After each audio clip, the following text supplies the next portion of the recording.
تا به کی از خوان مردم خورده راحت میکنی؟ تا به کی از پشت مردم رفته غیبت میکنی؟ تا به کی با مکر و فندت از همه پول میکنی؟ تا به کی با خلق پستت رفته اشرت میکنی؟ تا به کی با نفس جان سوزت بسوزانی دلت؟ تا به کی تو امر شیطان را اطاعت میکنی؟ تا به کی میبولی از نامردی های خویشتن؟ کی از فیض داده یزدان قناعت میکنی؟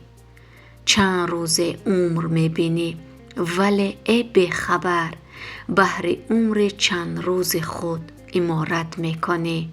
وقتی خود را صرف کردی بهر عیش و نوش جان، میروی اکنون خدا را کی عبادت میکنی؟